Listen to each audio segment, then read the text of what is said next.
Luc, chapitre 13. À ce moment-là, quelques personnes qui se trouvaient là racontèrent à Jésus ce qui était arrivé à des Galiléens dont Pilate avait mélangé le sang avec celui de leur sacrifice.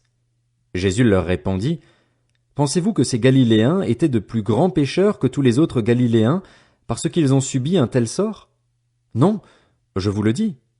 Mais si vous ne changez pas d'attitude, vous périrez tous de même. Ou bien ces 18 personnes sur qui la tour de Siloé est tombée et qu'elle a tuées, pensez-vous qu'elles étaient plus coupables que tous les autres habitants de Jérusalem? Non, je vous le dis. Mais si vous ne changez pas d'attitude, vous périrez tous de même. Il dit aussi cette parabole. Un homme avait un figuier planté dans sa vigne. Il vint y chercher du fruit et il n'en trouva pas. Alors il dit au vigneron, Voilà 3 ans que je viens chercher du fruit sur ce figuier et je n'en trouve pas. Coupe-le. Pourquoi occupe-t-il la terre inutilement? Le vigneron lui répondit, Seigneur, laisse-le encore cette année. Je creuserai tout autour et j'y mettrai du fumier.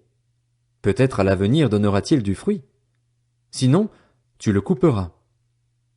Jésus enseignait dans une des synagogues, le jour du sabbat. Or il y avait là une femme habitée par un esprit qui la rendait infirme depuis 18 ans. Elle était courbée et ne pouvait pas du tout se redresser. Lorsqu'il la vit, Jésus lui adressa la parole et lui dit, Femme, tu es délivrée de ton infirmité. Il posa les mains sur elle. Immédiatement elle se redressa, et elle se mit à célébrer la gloire de Dieu. Mais le chef de la synagogue, indigné de ce que Jésus avait fait une guérison un jour de sabbat, dit à la foule, Il y a 6 jours pour travailler.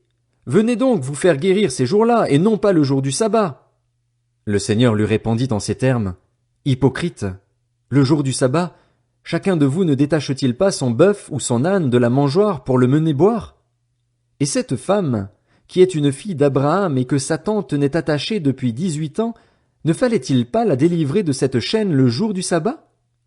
Ces paroles remplirent de honte tous ses adversaires, et la foule entière se réjouissait de toutes les merveilles qu'il faisait. Il dit encore, À quoi le royaume de Dieu ressemble-t-il et à quoi le comparerai-je? Il ressemble à une graine de moutarde qu'un homme a prise et plantée dans son jardin.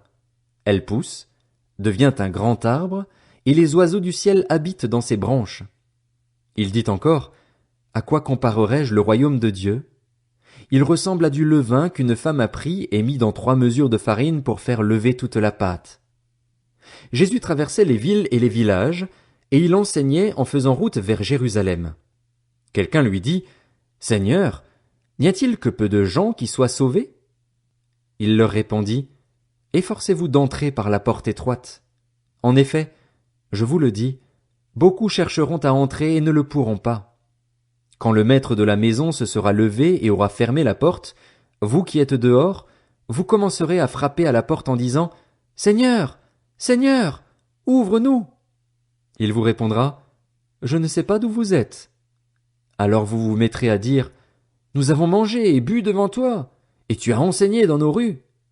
Il répondra, Je vous le dis, je ne sais pas d'où vous êtes. Éloignez-vous de moi, vous tous qui commettez l'injustice.